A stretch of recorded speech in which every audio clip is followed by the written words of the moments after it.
It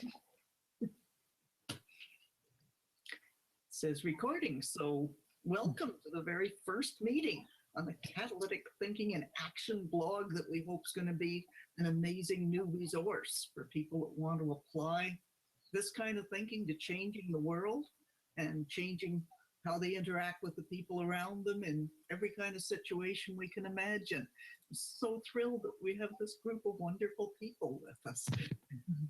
And maybe somebody, I'm Justin joining. we'll do introductions in a moment, but please, if you can watch the Twitter feed at #Future and see who else is joining us that way. Nobody else yet, but that will change. Nobody here is it. Do you have one person in their first ever Zoom meeting? Is that correct, Caitlin? So I hope you enjoy the experience. We find it's as if we're in each other's living rooms. And I noticed Stacy has a cat participating with her. It's the kind of thing that makes us feel like it's a person meeting, even if we can't actually share the bottle of wine that some people may manage to put beside them during the meeting. So is recording. That means it's going to be live. Anything you say may be seen for posterity, which isn't going to stop us in the least, having fun and being candid and frank. So the idea was, there's been all these people out there practicing. What does it mean to use catalytic thinking in our lives? And they've been sharing what they practice in the context of the Catalytic 101 courses or in the faculty development meetings with each other, but that doesn't make for any kind of permanent resource that people can look up when they're faced with a situation where they think, I'll bet this would work better if I could use catalytic thinking. Who's used catalytic thinking to do a program evaluation? Who's used catalytic thinking to help their daughter's soccer team get to its highest potential? Anything we come up with, it would be wonderful if we could say, hey, somebody else used it. It wasn't, and it helped. It wasn't perfect because this is a practice, not a perfect, and they'll be sharing, if they tell stories of how they use it, they'd be saying, well, you know, I got some learnings for how I could have done it differently the next time, but still, it was amazing compared to situations like that I've been in before I knew about catalytic thinking. It changed the world for the person I was with, the group I was with, for the better. And hey, maybe I could tell my story and other people could try doing it when they're doing something similar. So that was the idea behind this, is that the blog would be searchable. It would be people's stories in the context of how they had practiced and learned from practicing catalytic thinking. That makes sense? Is that what you think you came for?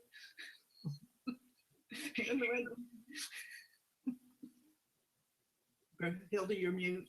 Are we in the right place? We must be, because there's all these wonderful people with me. So I have had the wonderful experience of working with Rebecca Hurd to develop the ideas behind this meeting, of course, with the frequent involvement of Hildy and Dimitri, like everything, but this is an example of how creating the future works. Nobody came to me and said, we need a blog, would you run it? It was, hey, I wrote this article, which Stacy knows very well because she was in it, about using catalytic thinking in human resources. And I've edited an online newsletter. Hey, maybe I could do a blog where I facilitate this happening at creating the future. And that's what happens around here, is people come up with their own ideas of how to use their time and skills for something that'll change the world. It's been especially wonderful getting to know Rebecca Hurd. We haven't met in person, but I feel like I have. And she's going to take you through the next section where you get to introduce yourselves. And we introduce ourselves as well because we're all participants together in this. Hello, everyone. I'm thrilled as always to be in your company, and anyone who's watching the recording and anyone on the Twitter feed as well. Welcome.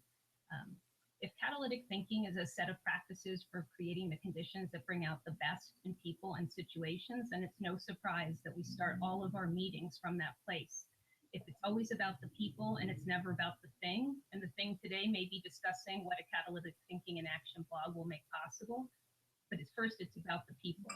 And then also our power to create change and see the results we want to see in the world, and perhaps through the sharing of these stories, is in our power to create the conditions for success. And those are the favorable conditions where everyone feels comfortable, a sense of belonging and welcome.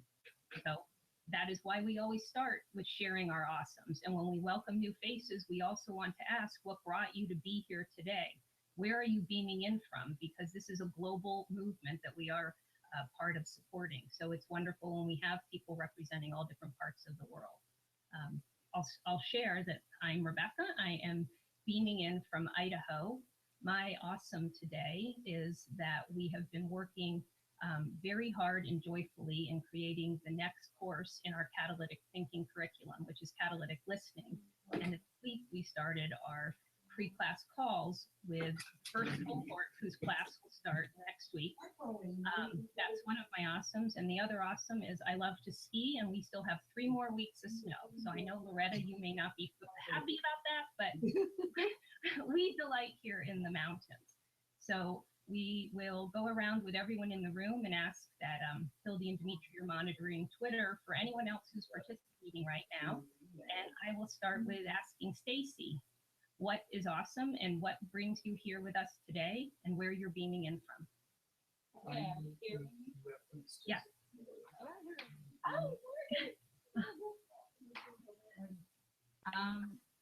So I'm beaming in from Vancouver, and I'm in a lot of awesome lately. There's too much in that email. So probably my awesome hit is we just had our pandemic strategic plan. Oh, hey, James, you mute yourself. Yeah. Hold on a second. We're gonna. We'll check. Okay, Dimitri just muted her. Ooh, Dimitri, you have the power. I'm now. He has the power. And He has the power. Just watch it, Stacy. Just watch it. we can hear you, but oh, we lost you. You're muted, Stacy. We didn't mean it. Oh, we can't hear you, Stacy. I don't think she can hear us either. Uh-oh. Let me send her a message. See, all I did was say it and she stopped functioning. I am so powerful. It's a great story she's telling too. Okay. Stacy, stop. Oh, she can't hear us either.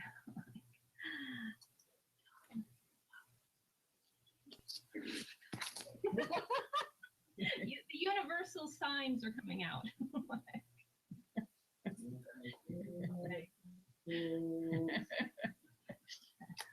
Well, she's figuring At least she figured it out.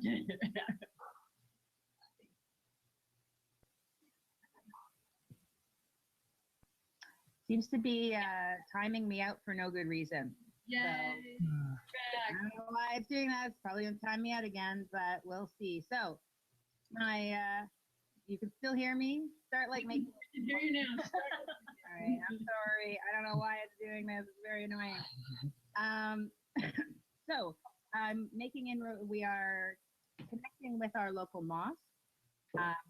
And we have many Syrian refugee families who are settling in my community, probably about 400 in the next, like now and in going forward.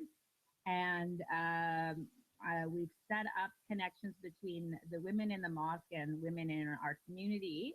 So it will be a Muslim, non-Muslim women's group and it's emerging what we're going to do. We're actually going to build it out of creating the future technology, what's possible when we come together as a group, and bring the Syrian women in as well to find out. Our overall goal is to integrate everybody into the community together, so that we all feel like this is our community, that we are all together in building the community strongly. This isn't about we're going to go and help you. This is we're all going to live together in a community together that we believe is stronger when we are together. And that's where it starts. So apparently, like, the crisis is over in the settlement, and the big thing now is that women who are here are kind of bored because they don't know what is out there in the community yet. So there is something we can do a lot about. So that is on its way. We had the first meeting went. The women's prayer group happened on Friday, and the idea was pitched there by the women in the mosque, and the women in the mosque who talked about it at the halakha were totally up for it. Now we're beginning our and we are following Gloria Steinem's quote, which is move at the speed of trust. Mm-hmm. Cool. That is working well for us. Beautiful. So, Stacy, what led you to be a part of this conversation today? I've been following and lurking on the Creating the Future stuff for years, and coming out and listening in on the board meetings and tweeting on the board meetings, and did the Creating the Future online course this last round. And yeah, I think it's a very powerful set of tools. I've been using it a lot in the work that I do in community. And I always want to learn more about how to do this because it's very effective. We're glad you're here. And I'm working away across my screen, which looks nothing like the rest of your screen. So it'll be a surprise to you as I cold call you. But Loretta. Oh, okay. So as I said before, I am sitting here in Connecticut, which is decided it's going to be early January again instead of April. And it's charred cold here, and our daffodils are all buried in snow. Let's see, what's my awesome? I guess my awesome is in the last couple of weeks, I have become completely embedded in trying to help a not so new 25-year-old nonprofit organization in our area that is providing psychosocial services to cancer victims to be able to go from infancy into toddlerhood, which sounds very strange, but because of an enormous amount of money that was provided to them early in their existence, they kind of got stuck. And old relationships, somebody who came back into my life who I'd worked with before, and some new relationships. We're doing some interesting things, and I'm excited. I really am. I'll see them again tomorrow. And I think that there's tremendous potential, and catalytic thinking is certainly one of the things that has to come to play in that, because they are going to have to really pay attention to the stories and be interested in one another. What drew me here, let's see, I guess because I really don't know as much about catalytic thinking as all of you do. When I started reading all of the things that all of you have provided, particularly Jane and Hildy, I keep on being struck by the fact that catalytic thinking has an awful lot in common to do with appreciative inquiry, which I've been involved with for 20 years. So I am trying to weave the two together because I think conceptually that's going to help me to be a little bit stronger. I'm also pleased, though, that this is a conversation about blogging, because one of the things that I really hate is static information on the web. I really believe that stories and ways in which people can interact with the stories and the people who create them is one of the things that makes the web valuable, rather than looking at things as bulletin boards along the way. So I'm curious as to how we're going to explore that and try to make it really live the principles of catalytic thinking, not just be a place that's a repository. Thank you. And Caitlin, how about you? Hi. So I'm Caitlin. I'm in Idaho as well as Rebecca. What my awesome is today is I have soccer practice tonight, and I'm super excited to go coach my 14 girls. Along with it's just a beautiful day here in Nampa, so pretty excited about that.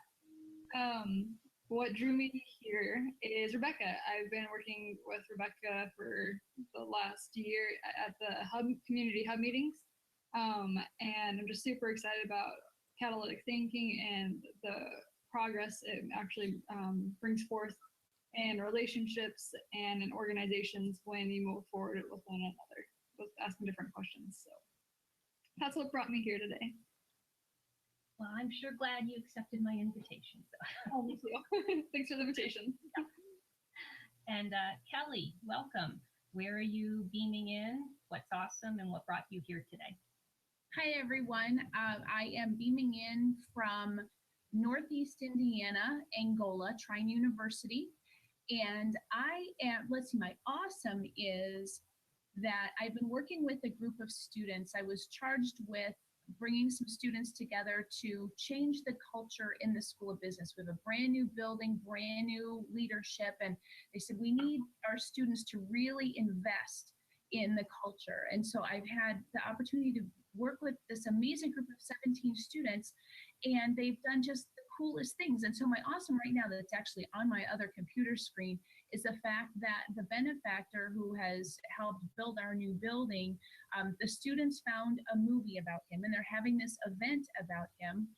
And it ended up that he got an invitation, like third hand, to this event. He's not coming. He's in South Carolina, but he sent an email back and told the students how excited he is about the event and that he's just so pleased with the work that they're doing. He sent them this box full of commemorative magazines to share with all the people who come to the event. So it's one of those, when you just start moving forward with a vision of changing the way things are, people just come alongside you and are excited, and that's my awesome. And it's so fun and it's so energizing. And so, yeah, and how did I get here? Several years ago, I watched a TED Talk, and our friend Hildy was on that TED Talk, and I shared that with my nonprofit management students, and they were just so inspired, and we started thinking about the idea of catalytic thinking before it became catalytic thinking, and I have followed along and have pulled in the ideas and the concepts every opportunity I have had with students to think about what's possible. And I'm just energized by it, and I find that the students are just so excited about looking at things from a different perspective and throwing away that whole deficit-based, problem-based view of the world and looking at, what can we do? What can we do today? What can we do tomorrow? How do we get there? So that's me, and that's my exciting stuff. Thank you so much for hosting, and I look forward to learning with all of you. Thank you, Kelly. And no surprise, I think I'm not alone in thinking, ooh, I'm hearing so many good stories, talk about what we can be sharing already. So wonderful. Let's see. Maria, welcome. What's awesome? Where are you beaming in from, and what brought you here today? Thanks, Rebecca. Hello, everybody. My awesome right now is just seeing some familiar faces and some new ones. I am here in Vancouver, BC at the moment. Home is Bowen Island, not far from here, but I came in by water taxi this morning. It is not winter here, so that is also pretty awesome. Today it's raining, but we've hit 20 degrees, which is, that's Celsius, I guess. So you have to do the translation. It's warm here for beginning of April. And awesome for today is that it's my wedding anniversary. Congratulations. And it's my second marriage. We're at 7 years, which is hardly a big number compared to what some of you maybe have logged. But I was thinking about it was over 7 years ago now. I went through a divorce and then ultimately this remarriage, and thinking about all the amazing things that this marriage has made possible is kind of overwhelming and a nice thought for the day. As far as why I wanted to come today, I've known Hildy and Dimitri and been kind of connected with Creating the Future since that brainchild started to take form. And then last fall participated in the Catalytic Thinking online course. that some of the other participants here were involved with, and have been really trying to figure out how to reflect on my journey in developing the skill, because it definitely, there's a lot of skill involved in bringing it to life. And so I've been trying out a few different things, including reconnecting with the people that I participated with. But I've actually, in my own work with an organization here in Vancouver called Vantage Point, I've always enjoyed writing blog posts as one way to kind of allow things to sink in, to connect to other parts of my life, or like thinking about analogies with my life as a mother. And so thought that I thought it was a really interesting opportunity to think more about how perhaps writing blog posts or might be another avenue for allowing it to sink in for me, and maybe sharing some stories that would relate for others as well. Wonderful. We're so glad you're here. And Justin, how about you? Oh, you're on mute. How about me? I'm Justin Pollock. I'm in Washington, D.C. My awesome is planning a summer vacation with my family, which is going to involve, so I'm originally from California, but my daughters are growing up here in Washington, D.C. So anytime I can get them to go somewhere that has more than 1,000 feet of elevation change, I get very excited. And so we have planned a trip that will take us camping through Lassen up to Crater Lake, around to the Oregon Caverns, and then back down through Mendocino. And what's, besides all of that just being awesome, what was awesome was when I was sitting down at the computer and I showed my daughter a picture of Crater Lake, and her eyes got about as big as they possibly could. And she said, "That is beautiful. Can we go there?" And I said, "You bet." So that was my awesome, instilling in my daughter an appreciation for gorgeous geology and geography. I get here through, I'm a fellow for Creating the Future. And as some of you know, I like words, I like stories. And Loretta, I actually was thinking about when you were talking about how ideas come together and mesh, and appreciative inquiry. And I'm doing some exploration around a concept called the empowerment dynamic, which also echoes a lot of what Creating the Future does. And so today I coined the word collideation, which is when multiple ideas come together.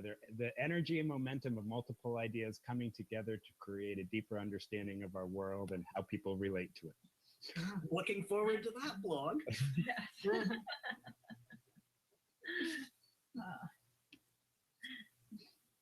Wonderful. We're glad you're here, Justin. Thank you. And Joyce, how about you? Welcome. We're so glad to see you here as well. So you're on mute. Thank you.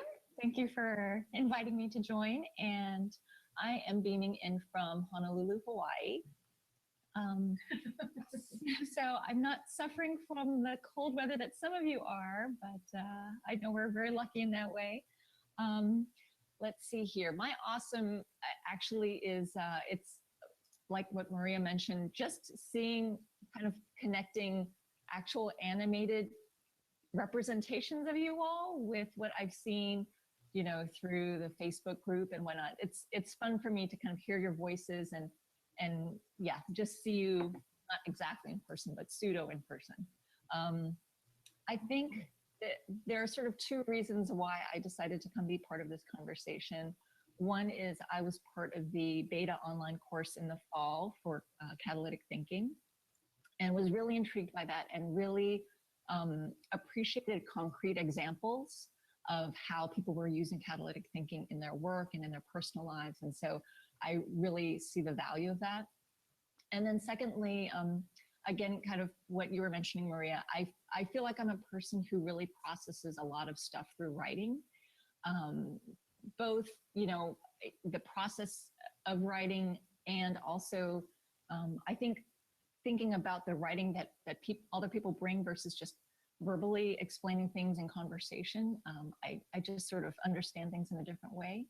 And so I think being able to contribute to the blog is going to be both a learning tool and a way for me to hopefully contribute. So. Wonderful. We're glad you're here. Thank you. Dimitri, what's groovy with you? Well, probably the fact that this is the largest group ever that is broadcasting and working. It's working on the blog. It's working in the Hangout. So being able to hear everyone's ideas, watch your facial expressions, and really create a mini community in real time is just awesome. So I'm amazed. And I'm here because I'm making all of this work. Because when there's a blog, it's got to appear someplace, and somebody's got to do that. Many other reasons as well, but I'm just excited to be here. And Andrea, I'll let you know that on my screen, you were number 13 that popped up, which, yay, top 12. So got to be, and we could go to 25 on this screen. So, you know, invite your friends. Yeah. Because we haven't done a Zoom promotion in about 10 minutes. No. Well, we very much The weather's beautiful. Sorry if it's not where you are.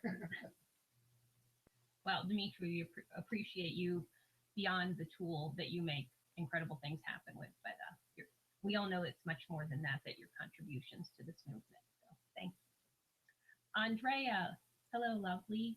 Tell us you're awesome and what brought you here today and where you're beaming in from.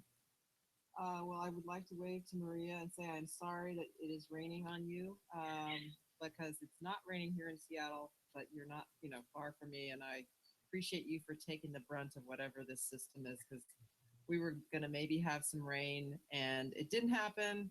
And it's just beautiful. It's a little cloudy, but it's supposed to be 80 degrees on Thursday, which I don't know. Celsius, sorry.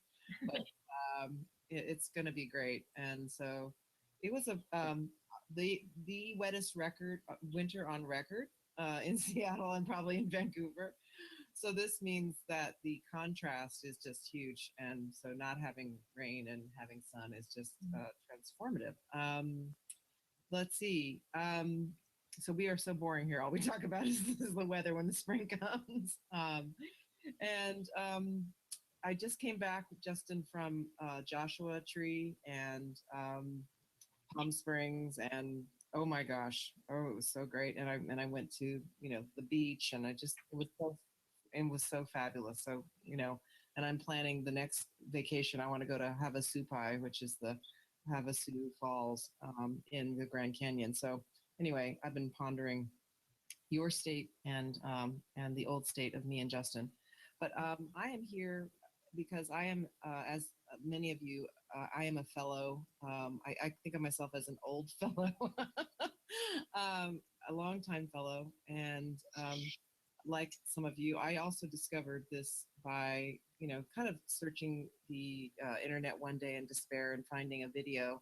I didn't find the TED Talk because that was later, but I found a video on a website that I had tried, that Hildy and Dimitri were managing, that was sort of like a beacon of light in the middle of some darkness and saved me. And I picked up the phone and talked to them, and they invited me to one of the early immersion programs, which was transformative. And so I also, I think I have a rep as one of the heavy users of catalytic thinking. I've been a devotee trying to integrate it into my practice, which has been primarily fundraising, but really moved heavy into strategy. And I'm basically trying to make my life a full-time strategy life where all I do is strategy. And so the conversations I'm having are all about really incredible work that people want to create in whatever setting, and then watching what happens to the humans in the setting as they think that they're talking about the thing, but they're really actually talking about themselves and themselves in relation to the thing. So it's just quite extraordinary. And then on the blogging piece, I want to, I'm a good writer. I just haven't taken enough time to do that. And I, like you, Joyce, I really get a lot out of spending time reflecting through writing. And I feel like I need to have community around that and to help in reflecting on what these stories mean and then how to frame them. And just hearing other people's stories, I think is the best way to do that. So just want to be in a communication, in a party about stories with all of you, and just listening and learning. Really, that's my main purpose, is listening and learning, honestly. Delightful to be with you, Andrea. And Pauline, welcome. And please share with us. And you're on mute.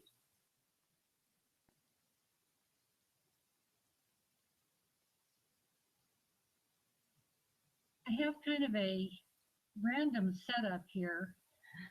Having a little trouble hearing you all. Can you hear me? Yes. Okay. So you want to know why I decided to participate? First, we'd like to hear you're awesome and where you're beaming in from. Okay. I'm in Tucson, Arizona. It's a beautiful day. And I would guess my awesome is seeing the amazing connection between catalytic thinking and the coaching that I'm doing one-on-one. Initially, when I started the class last fall, I thought this would just be for boards and groups that I work with. But it's really incredibly handy with my husband, with my children, and with my coaching clients. And so I'm finding that it permeates a lot of my conversations, hopefully more and more. And I'm here because I love to write. And I have had some great opportunities to use catalytic thinking, and it would be fun to share those successes in writing. Thank you, Pauline. So glad you're here. Thank you. Now, Hildy, your turn. I am also beaming in from Tucson, Arizona, where it's supposed to get downright hot today and then cool down a little bit. But that is April in the desert. Although I will share with you, Loretta, that I remember an Easter in April in the desert in Arizona where we had snow. So, you know, it's just the way the world is. My awesome, first of all, seeing all you guys on the screen is always awesome for me. Seeing even one of you on the screen is awesome for me. So I'm like, woo, woo, woo. This is like candy. I have a couple. First, my daughter will be home tomorrow because Saturday, her best friend, who might as well be my daughter, is getting married. And marrying a delightful man. And that's always a nice thing. So yeah, I get to be with my kids, which is, I'm just like really very, very excited. Also had a really awesome last several days. We were in the western part of Arizona, in the Mojave Desert, spending time with a friend who has been going through some difficult times, and we were just there to sort of lend support in whatever ways we could. And that felt like a real gift to us to be able to do it. So that was awesome. And then we took a little side trip. And for those of you who are familiar with the Mojave Desert, it is the driest. I think in the US, it's sort of like you think about Death Valley and you think about maybe, okay, put a plant in Death Valley and you get the Mojave Desert. And it's just very dry. It is a gray desert. So we're very used to a green desert here in southern Arizona. It is a gray desert. And the area around Las Vegas and Laughlin will get potentially 3 inches of rain a year. And that's, and we had heard of a place that, from what we knew, had petroglyphs. And so we said, all right, we'll go explore. And it's outside of Laughlin. It is 15 minutes outside of Laughlin. I mean, it takes almost longer to get from one end of Laughlin to the other than it does to get to this place. It's up in the hills and it's rocky and it's gray and it is exactly what the Mojave looks like. And you're on a dirt road off a dirt road, and it is a national preserve. And there's just one trail in, and there's petroglyphs everywhere. There's petroglyphs absolutely everywhere, and each boulder is so overwhelmed with petroglyphs that and in phenomenal shape. Again, they don't get any rain, so there's nothing to erode, and it's just pristine. But the place is called Grapevine Canyon. And so we started to walk up, and I had heard somewhere in the back of my mind, I had read something about that there was a natural spring. This is up in the hills above Laughlin. So it's not in the ground, it's not near the Colorado River. It is up in the hills in this rocky gray terrain, and suddenly you come upon grapevines everywhere.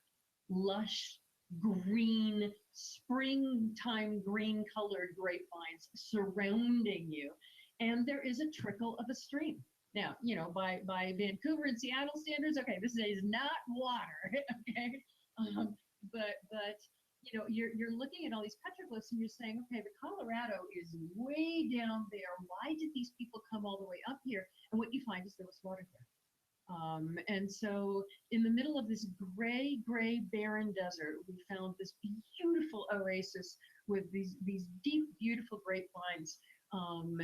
Grass is so tall and so lush that there were ladybugs because there were aphids. So all the stuff that you get in the green, wet climate, that was what was going on in this beautiful barren place. So between that and being able to be with a friend when we could, that was pretty awesome. And Dimitri's showing you grapevines. Dimitri's showing you green.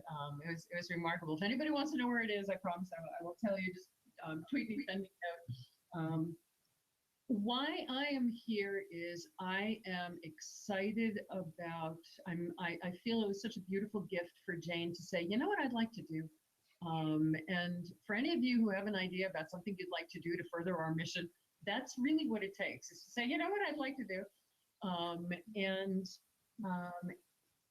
The thought about what catalytic thinking looks like in very discrete actions is just so exciting to me. And Pauline, I loved what you said that yeah, it's with my kid, and it's with my husband, and it's with because when what you eventually start to realize is that catalytic thinking is a set of practices, and that eventually if you practice it enough, you find that it's not something you're doing, it's just the way you be in life. Mm-hmm. And when we're doing that, we realize, wow, I just had a conversation with my mom that could be immensely helpful to somebody else. And it's all because I changed a question that I was asking.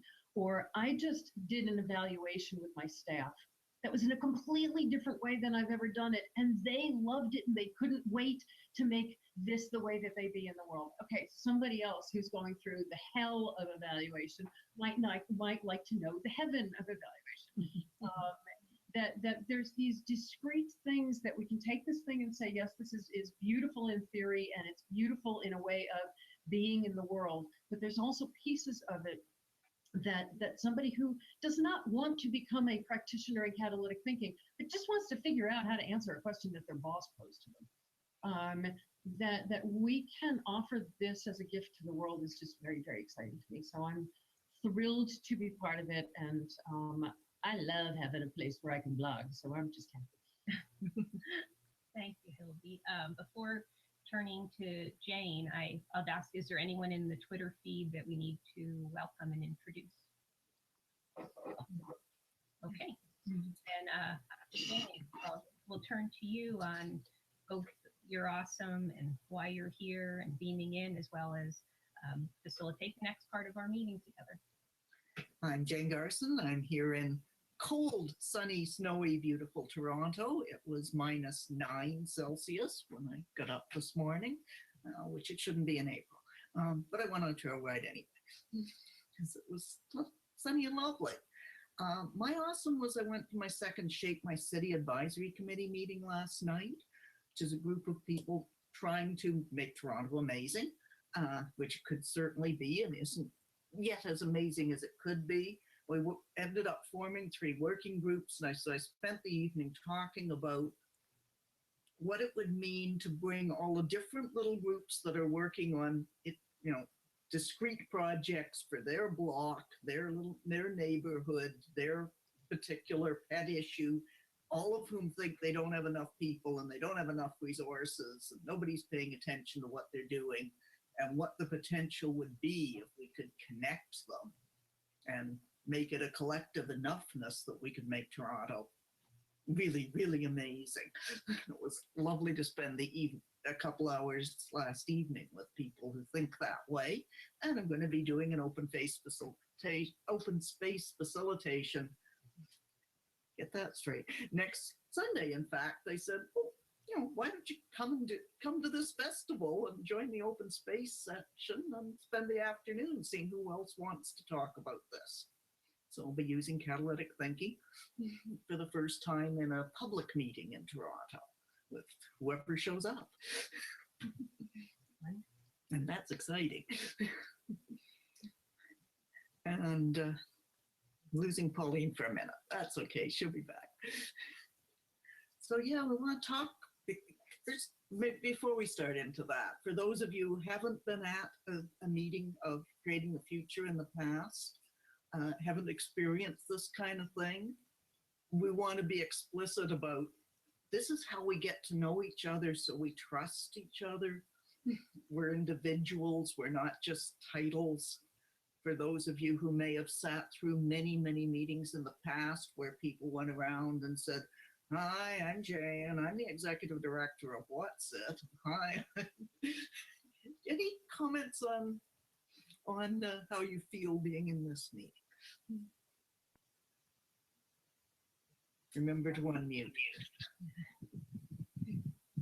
I feel awesome hearing everybody's awesomes. I just love knowing what's going on with the people in the room, and so I just feel awesome hearing everybody's awesomes. And I actually just tweeted that's my awesome. That's my new awesome for the minute. May I share another awesome? You may. We have huge agaves in our front yard. And Dimitri, you can probably put a picture of an agave up there for somebody who doesn't know what they look like. But ours are like 8-10 feet tall. They're gigantic. We got a mama, a papa, and a teenager. And the mama and papa have been just having babies galore. And I thought I could just dig them out of the ground and take them over to church, because our church just has a lot of dirt and it needed greening up. And our priest doesn't want to spend any money on water. So I went out there, I needed a pickaxe, or, what do you call these things?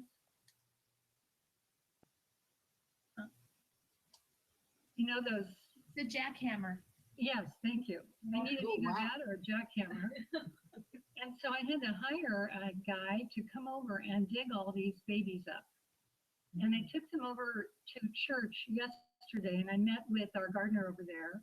And between the two of us, we planted 41 agaves all over the place, and they look so beautiful. And so I'm still basking in that feeling of standing back and looking at the softness that they bring to the dirt and that beautiful green color. They're just lovely. And so there they are. Well, there you go. Yeah, but ours are higher. Yeah, those are small ones. Yeah, these are adolescents. Anyway, they're really, really, really large. That's my awesome. Thank you. That is awesome. Thank you, Dimitri, for just happening to have a picture of that. Thank you, Dimitri. Okay, so riffing off of what you just said, Pauline, I'm thinking about all of us coming together, sharing what we have to bring to a blog, to each other, to the world, and the fact that so often, I loved what you said about the priest didn't want to spend any money on water, and probably didn't want to spend any money on a whole lot of landscaping. And the fact that there's so much that we can share with each other that we always go to the cash, always go to what's the bottom line. We always go to the cash place. And that whole sense of collective enoughness of what do we have together that we don't have on our own. I'm feeling that very much in this room today. So thank you guys.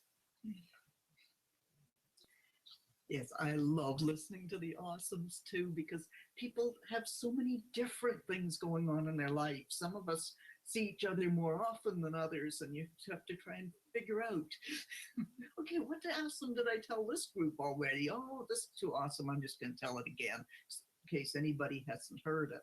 But it fills out our whole lives. We're whole people in creating the future meetings. We're not just saying, well, tell us what was awesome about your work. It's what's awesome in your life. That might or might not be work. And the same with catalytic thinking. It might or might not be about work, because when it's about family and friends, that feels wonderful when you can help them by asking those questions in a way that they come up with awesome things for themselves. Anyway, we are here about a blog. We should talk a little bit about a blog. And you've shared a bit about what makes you excited as writers and people who want to read. I'm so excited that I'm going to be able to look up stuff I don't know enough about. At the moment, somebody says, hey, you need to do a whatever, I'll be a major user of resources because I'm likely to say, oh, sure, I'll try that. And then say, how do we do that one? I don't want to learn any more from the traditional how do I do stuff because I read it and it doesn't resonate anymore.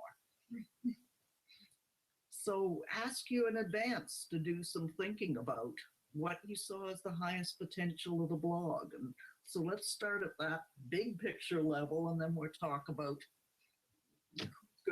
who's going to participate in that and how it might be different for each group. But first, I'm just wanting to hear some ideas. What could this blog accomplish when we make it amazing? I think about how stories are shared, right in this room. And if you were in the room, you got to hear the story. And if you happen to watch the recording, perhaps, and then maybe I'm going to go tell my friend the story of collective enoughness with Pauline. But what is possible if we have this repository that's accessible to everyone to then scale the sharing of stories far beyond what Jane told me in that one meeting, and now I may go retell in another community. But this is allowing us to scale the size of the ripples and provide access to anyone to engage with that. I haven't seen Loretta first. Okay, thank you. I really like the fact that when you're blogging, you can include any other elements you want that are visual or auditory or video within it, because very often people don't just get a lot out of reading text. In fact, sometimes that's the biggest turnoff. So we capture a photograph from an event that we're running, or a little clip of video, or somebody does a sketch, maybe perhaps their visual facilitation going on. And all of those things bring it all to life. I think it's just wonderful, the array of ways in which we can express an idea and let people pick out the elements that they can use. Oh, that's wonderful, Loretta. Loretta, what do you see that making possible, and for whom? Well, for everybody. In other words, sometimes it's, and I, at any point in my career, I've done all of these things. A sketch of how I set up the room. It could have been something I did on a piece of paper, or I could have gotten really fancy and done it in PowerPoint and emailed it to somebody. The way in which we actually posed a question could be just a large text. In other words, that's the wonderful thing about blogs, is you don't have to use text in one size, depending upon, of course, what platform we're using. So things can be highlighted, the way in which you tag the actual blog entry, so that some of us may think of it in relation to community development, and somebody else may say, yes, but that's working with a religious organization, as you were talking about now.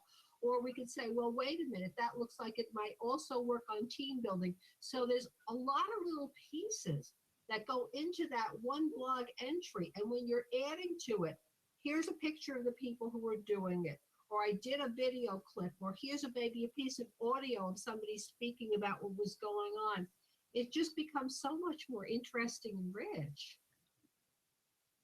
So all those pieces, what the result of that can be is that people can relate in their own way, rather than the way that you as the writer have these words and said these things, but people can take out of it very, very different things if they're seeing it and it's relating to different parts of their brains. Yeah. Great, great. Yeah, we're actually getting into neuroscience here, aren't we? Oh, of course.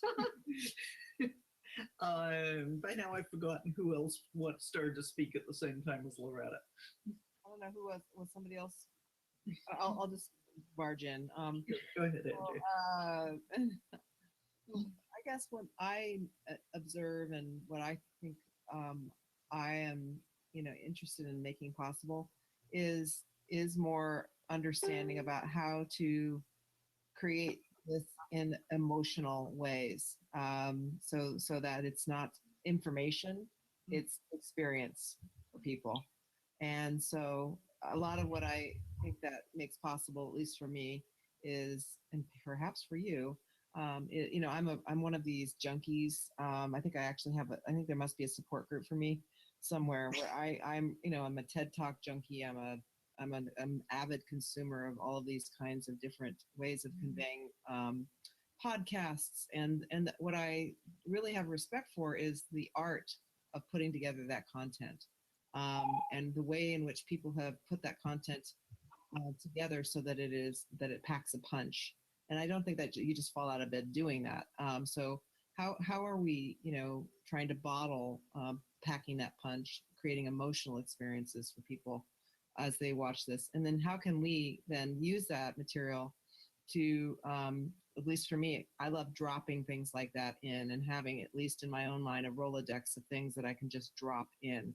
And to say, so for example, right at this moment when I'm having this conversation with this executive director or this coachee or whatever it is, or my kid, I can pull something out of that Rolodex because it really resonated in an emotional way with me, and it connected for me emotionally.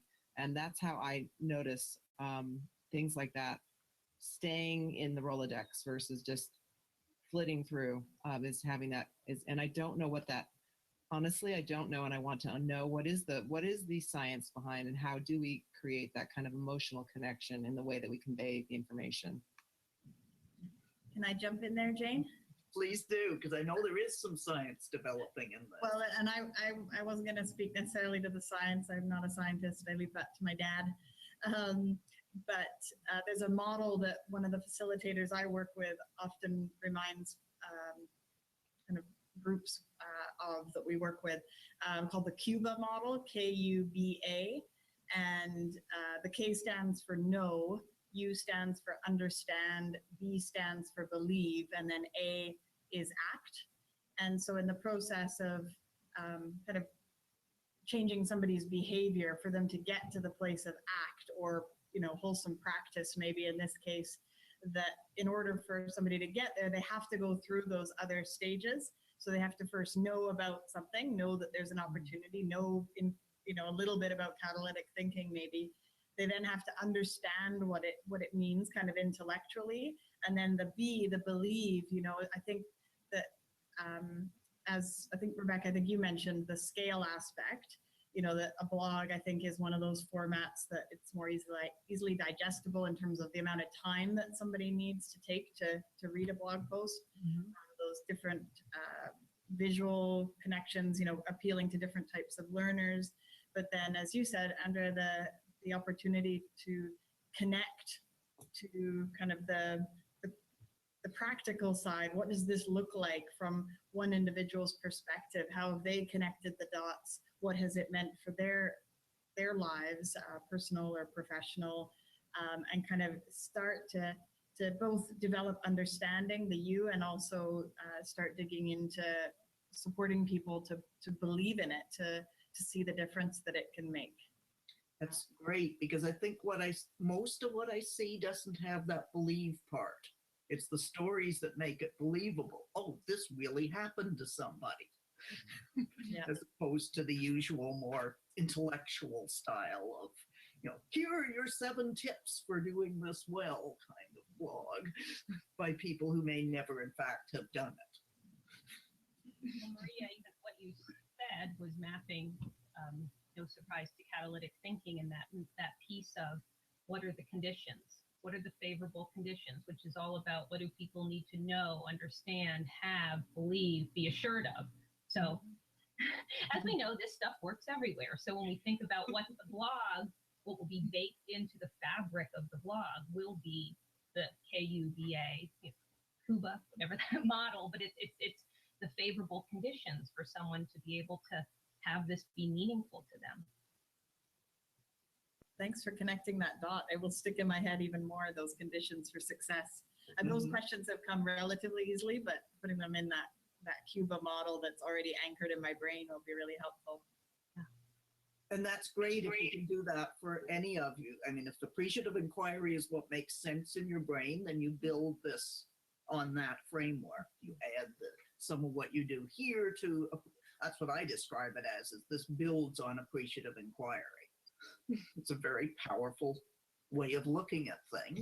It builds on so many things. It's so funny. I was giving a talk, and I think that this is part of what this helps to do, especially if we're mindful not to make it dogma, not to make it jargony, not to make it, just to make it really, really practical, that if the blog is called Catalytic Thinking in Action, it doesn't have to be an advertisement for catalytic thinking. It can be, here's a cool thing I did in evaluating my, and I just keep looking at you, Stacey, and I keep thinking of evaluation of employees, but here's a cool thing that I did in my employee evaluations this month. And here's the questions that I asked, here's what the results were. And it doesn't have to constantly be blaring, this is catalytic thinking, this is catalytic thinking. It's more powerful, I think, if it's not. I was doing a talk a couple of weeks ago, and I shared that people who are coming from a certain way of thinking and believing in the world resonate deeply with catalytic thinking. But that isn't a particular way of thinking, it's multiple ways of thinking, because what catalytic thinking does is it pulls together all the things that have worked for thousands of years and pulls it together into a framework filled with a set of practices. And so what I was sharing is that after I give a talk like this, frequently someone will come up to me and say, I'm a Christian, and what you're saying really feels deeply like Christianity. And I'll say, yes, that's true. And then somebody else will come up to me and say, I'm a Buddhist, and what you're saying really resonates deeply with me as a Buddhist. And I'll say, yes, that's true. And somebody else will come up to me and say, I've been using appreciative inquiry for 20 years, and this really sounds a lot like appreciative inquiry. And I'll say, yes, that's true. Because what works, works. And we know what works. And we also see in our day-to-day lives what doesn't work, which is a very, very long way of my saying, I am sensing that what this makes possible for, and I'd love to start looking at the question of for whom, who do we see make it possible? I see what this makes possible is a sense of relief. I see people coming from a place of frustration of, I've tried a million different things, but I'm still looking because I still figure there's got to be a way I can do this. And this sounds different. This actually resonates with something I believe in a whole nother part of my brain. So I read a whole lot of business stuff and it tells me I should do da. But in my personal life, what I experience is something that deeply resonates with me in a different place.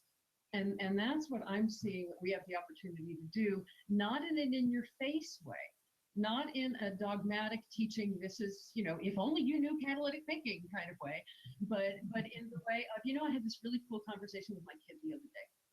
And she was really frustrated and she didn't know what to do. And everybody had been telling her what to do. And we just took a different tack.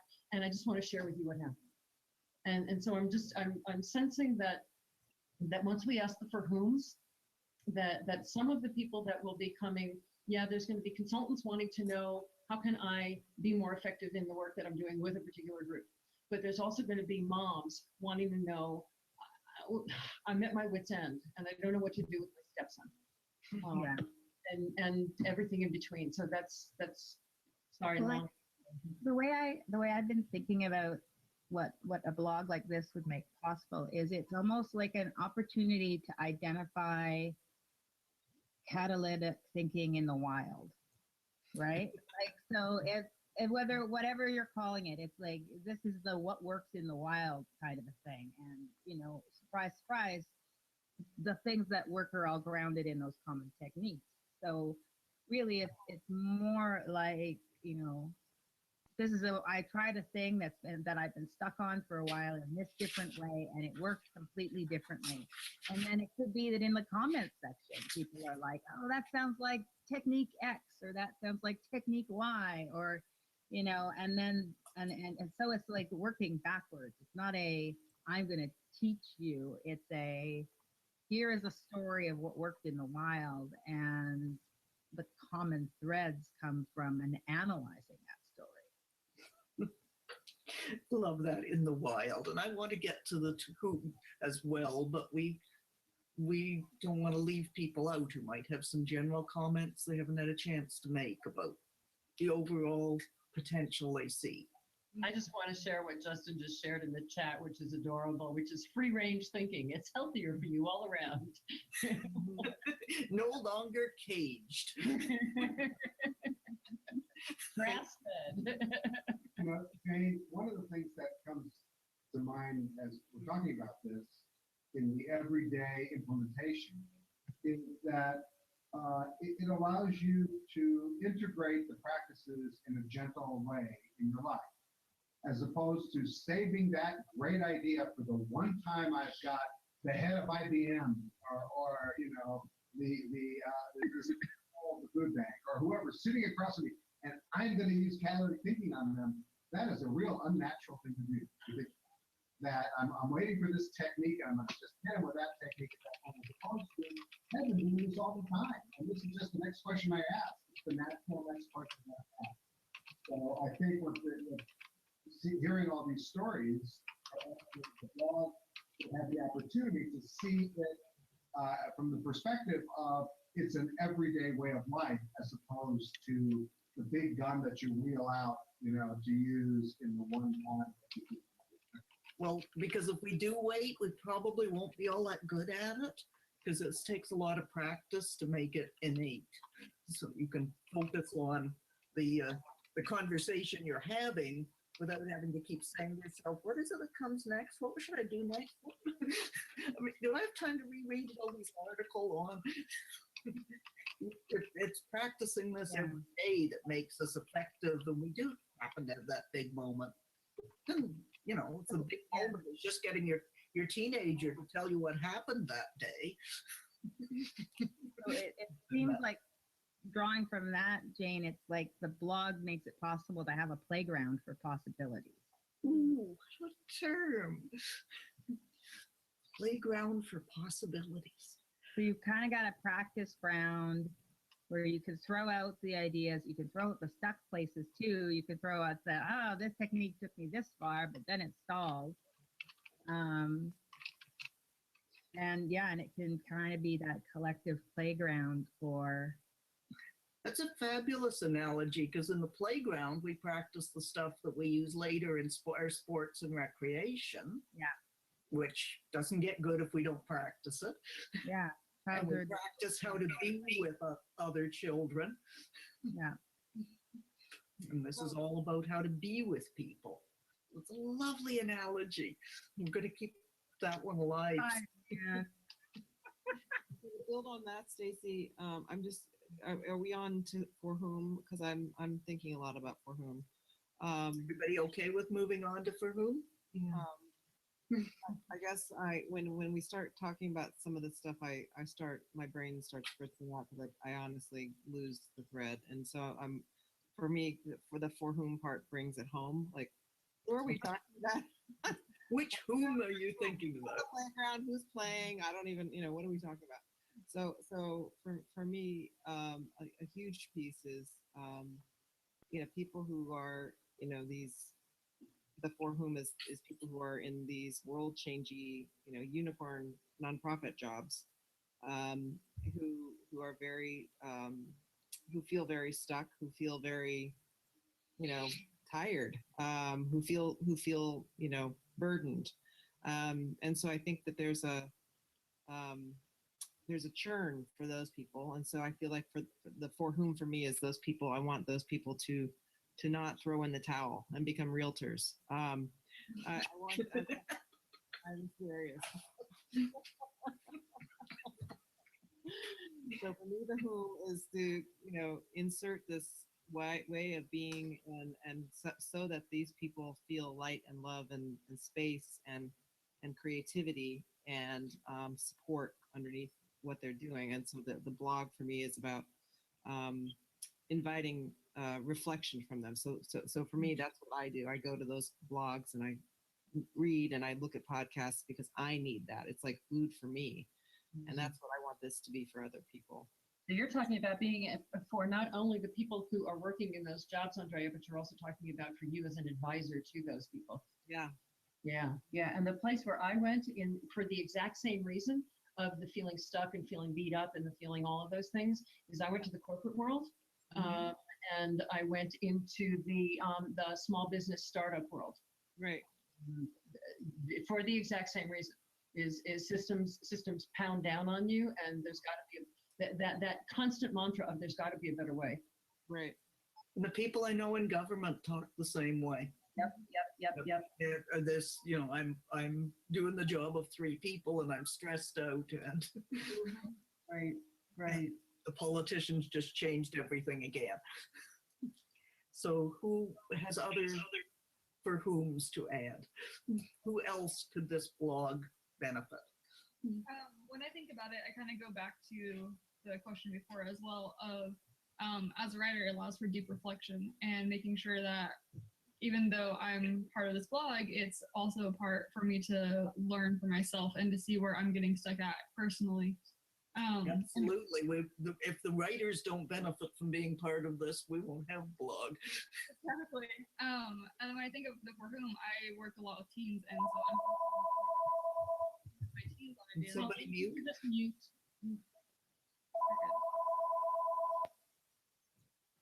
And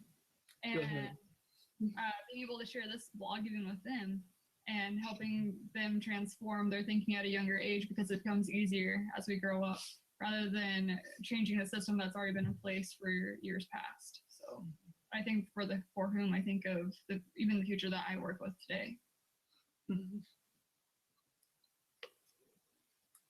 Another place that's been really interesting to watch, and Kelly, I'm thinking specifically of you, one of it's actually one of our board members, Angie Eikenberry, teaching in an academic institution in both the undergraduate and the graduate level, where you have, especially in whether it is traditional nonprofit management, whether it is social enterprise, or whether it is the business schools, those all tend to be places where you've got people coming from a place of practice.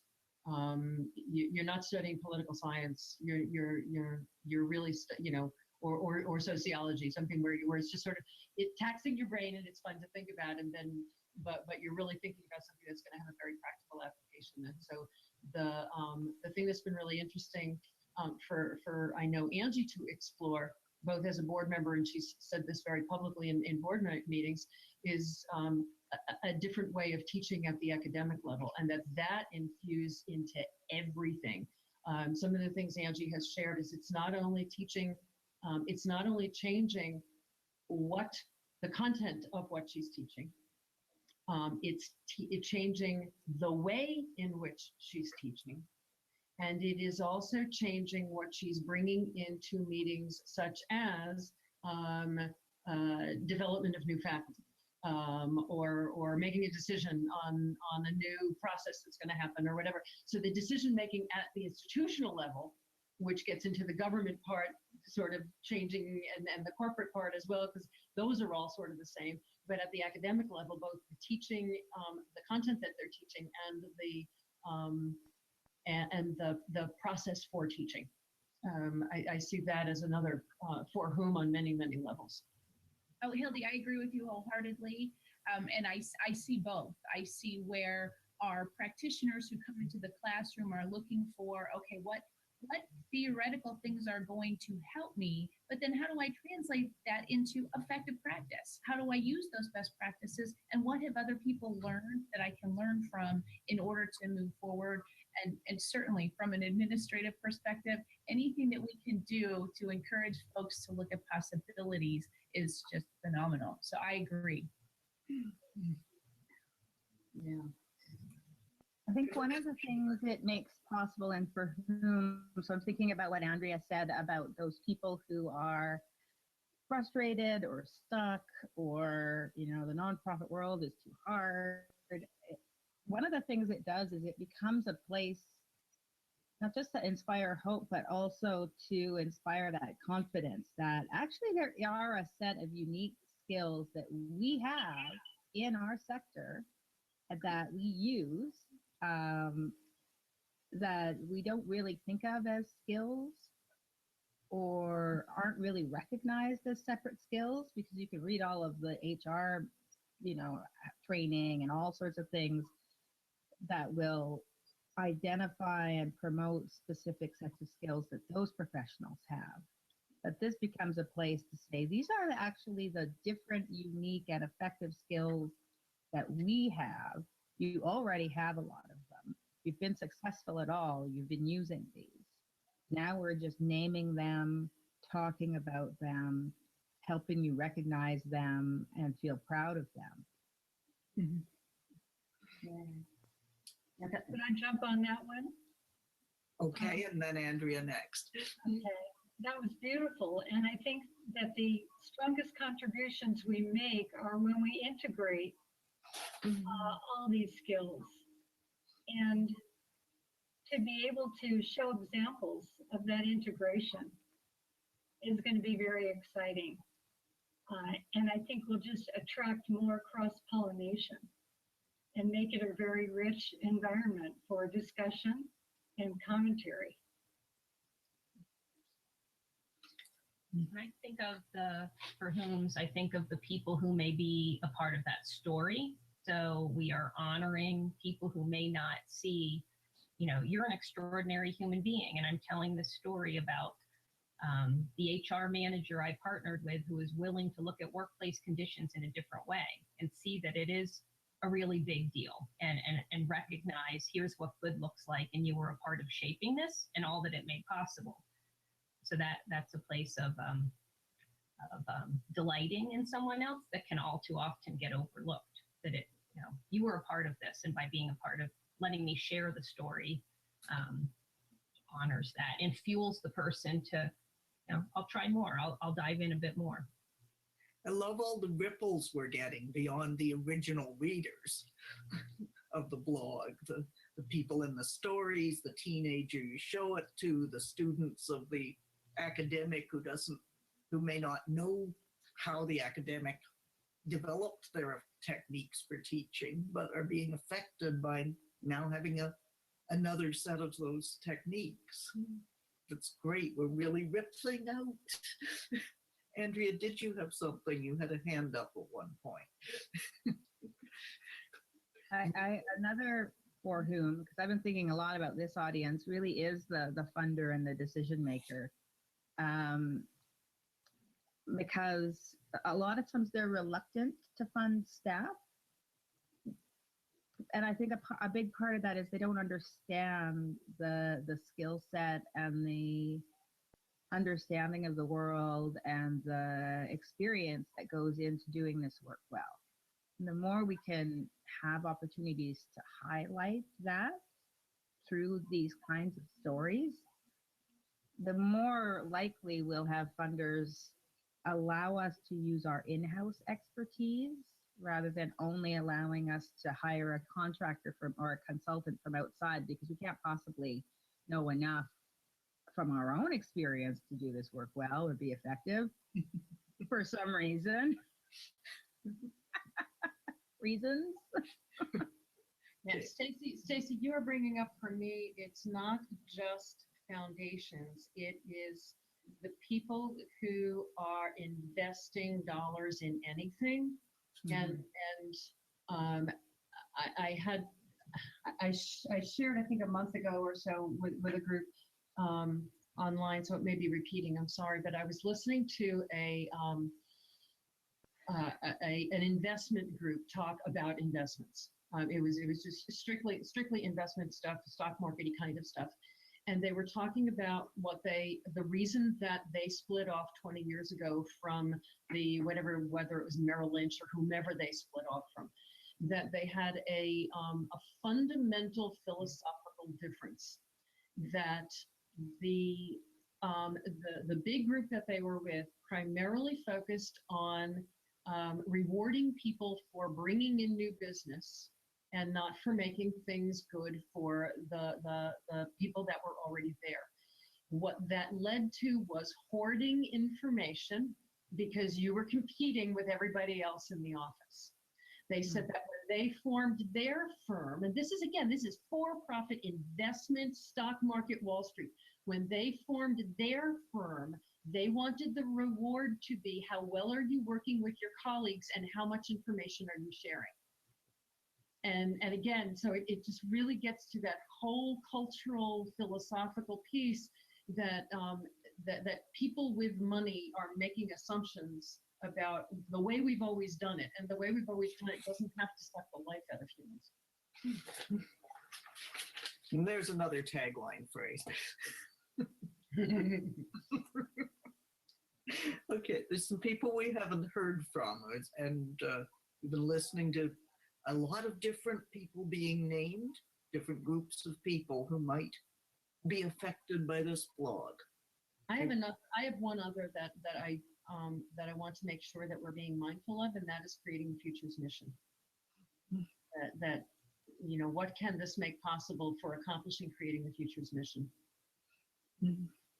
And for those who are new to this group, creating the future's mission is that these ways of being that bring out the best in each other and in situations and in ourselves become ubiquitous around the world, that this is the way we be with each other, rather than people saying, well, that's very interesting, tell me more, that they're like, well, duh, of course, how else would I be with people?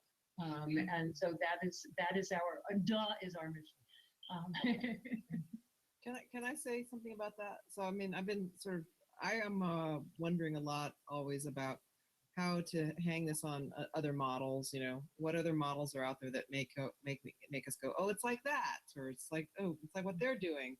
And so, the one that pops to mind is Julian Assange and WikiLeaks, because what people care about is not WikiLeaks initially. They care about the fact that there are these amazing people with the technology expertise and the love and concern and the resources out there getting information that the public needs to be sunlighted. And then WikiLeaks becomes the thing. WikiLeaks wasn't the thing, and then it was that there was this amazing benefit that was being offered to the community, and then it was like, who are these masked heroes, these Robin Hoods of information? And I sort of feel like in a way, like our work is a little bit like that. So I think about it that way. Like we are trying to figure out how to translate it to the public benefit piece, but then try to figure out, how to hold up the idea that there are people who've created a community. I actually want to tell people that too. I know it's not the first thing we want to say, but I actually do want to be on some level telling people that there is a community. Because it kind of comes, way down, the list, for me to go, hey, there's people that I might want to connect to this. So just something that I'm thinking about, because when we're communicating, what we're making possible and for whom is, I think, partly the idea that how we think about what communicating makes possible, as far as how it feeds the structure that we're building. and so that's something I'm wondering about. It's a wonderful analogy because when Assange did WikiLeaks, everybody was saying, how dare he, and who is this person that has no right to release that information. You heard that a lot. Yeah. This week, when a group released all that information about the offshore banking in Panama, the discussion was about who's on the list and how dare they. Yeah. And the Icelandic president resigned today. Yeah. Because he got a sunshine shone in on him avoiding taxes. The country was running. Oh, I wanted to jump in on something that Andrea was saying about building connections. And I think something that I think about in terms of what the blog would make possible is, part of sharing stories is making oneself vulnerable to sometimes you're featured as the actor, or sometimes you're relaying stories that you've observed. But I think that there's an act of vulnerability in sharing stories. And I think that that's such a critical part of making connection with other people. And so I see that being a really powerful aspect of the blog, that it's breaking down some of those barriers between people. It's, allowing people a space and, pulling down that that boundary by expressing vulnerability. And I know, I've, in my own experience, when I've seen somebody share something, say in the Facebook group or whatever, that has given me the motivation to reach out to them separately, to message them, to say, something that you said really resonated with me. I had a similar experience, or I am struggling with a similar thing. And I think that way of building individual connection through this distribution of stories could be a really powerful thing. About 5 years ago, I wrote a book chapter with two friends called How Do You Know What You Know? And it was about social media and what people learn on the web. And it had to do with authenticity of person. In other words, are you saying who you are and really representing yourself with your real name and the real things that you know and can do? But also about the sourcing of information. And that becomes an important aspect of what we're doing, because when you're blogging, there's tremendous amount of resources that we draw in to do our work. And we need to be able to say to people, to the degree that I understood this, this is what I did. We're not going to use an acid test on every resource that we use, but we have to openly say, I can't be 100% certain. We're hoping that the people who disclosed all the financial records of all of our wonderful world leaders did a good job of sourcing it from original data. But we can't always do that. We say, okay, this is what I know about an approach to fundraising, or here's a notion about governance, or this is what we want to do in volunteer development, and we'll suggest things to people. But I think we're always going to be scrutinized, and I think that this notion of vulnerability is really so relevant to it. In other words, when I tell you what I think, I'm just standing there, the emperor with no clothes on, because you can tell whether or not I got it or I don't. Great point. Yeah, there's something in what you're saying, Loretta, that is, and it's getting back to when Caitlin was talking about those of us who think through writing, that this gives us that opportunity. At sort of the meta and the fractal level, that the thing is the thing, that we'll be practicing catalytic thinking in our writing.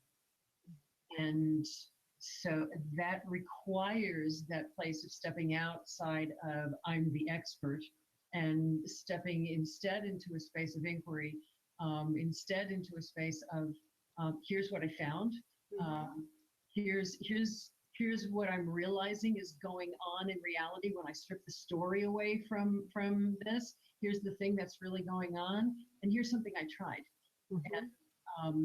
And so that ability to be really human. I'm loving what you guys are talking about, Joyce and Loretta. and the ability to practice catalytic thinking as we are doing the writing, to not have to be the expert at the front of the room.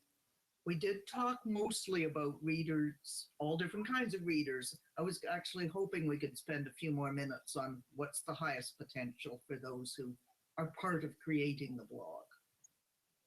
Because this seems to be the current topic we're on, and I'd love to hear some more ideas. What will it make possible? I have a tiny, Whether or not you're one of the writers, you're not committing to that yet. I have a tiny story that's popping into my mind. I'm not sure exactly why, but I'm sure there's a good reason. It's tiny. So one of the things that I think around this work and in blogging this work and pulling off this idea that we're not necessarily the experts if we're writing, we're more like the inquirers or the questioners or the thinkers or the figuring outers. Around the Syrian refugee stuff, we had a woman, like we had a big forum, and one of the women who is working with is hosting a family said, I had this uncomfortable thing where I wanted to go take the women out somewhere to do something, and she had to call her husband and ask for permission first. And it really bugged me. That whole idea of, just because you're the wife, you have to ask for permission. And one of the women from the mosque was saying, well, what if you think about it a little differently? What if you think this is a person who's been in a refugee camp for 6 years, and if you lose contact with your loved ones, you may never find them again. Does that provide some different meaning for that action? And I was like, oh yeah, it really, really does. Okay, I'm done. I no longer have any questions about that behavior at all. I get it now. But it's that kind of, you have to ask that question. And that's a possible question. What does it make possible for this family if they know where each other is at all times? It means no one gets left behind in a context where it's easy to leave someone you love behind. And I started, but whatever. What a great example of why we can't just position ourselves as experts, because we have the lived experience of each person brings to the conversation. But I think also, Stacy, in that story you're sharing, it's showing that we're human, and you went to an assumption, and then this person helped elevate it for you. It wasn't even you and yourself practicing catalytic thinking, but someone was challenging the assumption. And what happens when we challenge our assumptions is that everything changes. So it's that being human piece. And it's not like, am I a good person or bad person, like some kind of binary, but we're all being human and practicing practices in our life. That's okay. So while you were talking, Rebecca, I scribbled out a place of ahas. That the whole stripping away of assumptions, done in a compassionate way, is just that wonderful feeling that we have when we go, oh, I never looked at it like that. Just what you were saying, Stacy. I never thought of looking at it like that. And it doesn't have to be about our biases. It can be about something as really simple as how do I do this thing that I'm dealing with an employee? How do I deal with a manager? It's exciting to me. Oh, Maria, do you want to add something before you sign off? Do you have something to add to this part of the conversation, or do you have a reflection of what? Can you have time to give us a quick reflection of? Sure, Jane. Not surprisingly, I think a lot of the words that have come out of other people's mouths have definitely resonated. And I love this thread about not being the experts, because I absolutely don't see myself as an expert. I definitely feel like the amateur, or that smaller agave plant that's the adolescent. Really looking forward to just starting to make the connections in my brain as to what are the things that I would love that I think are interesting perhaps to write about, and to bring it to life for myself and for others, and be part of creating the future's mission, or continue to be part of. So thank you, everybody, and I'll look forward to hearing next steps. Thank you so much for coming today, Yeah. Maria. Bye, everyone. See you next week, Stacy. Bye, Maria. Bye. Can I build on what's being said then? Please. I think that what I'm hearing, and my brain is starting to go choo choo choo choo. So this is very fun. I know that every writer is a little bit different, and I'm really appreciating what Joyce and Stacy and Hildy and you guys are saying. But I really want to put hats off to Joyce for bringing in the V word, vulnerability. I think that's great. What I imagine, and this is a possible process that I think would super benefit me, and how it would like look to me to make this incredibly juicy and great, would be to have unpacking sessions. Where we would sit together and we would tell the story, and then we would unpack it, and because I might have a whole lens on what it is that the story is, and I would love to unpack it with others, and say, well, that's the way we just did with Stacy's story. We just did it in like 30 seconds. Well, that was an amazing thing about challenging assumptions, and then we just kept building on that. So I just sort of saw that as a microcosm of what I would find yummy in.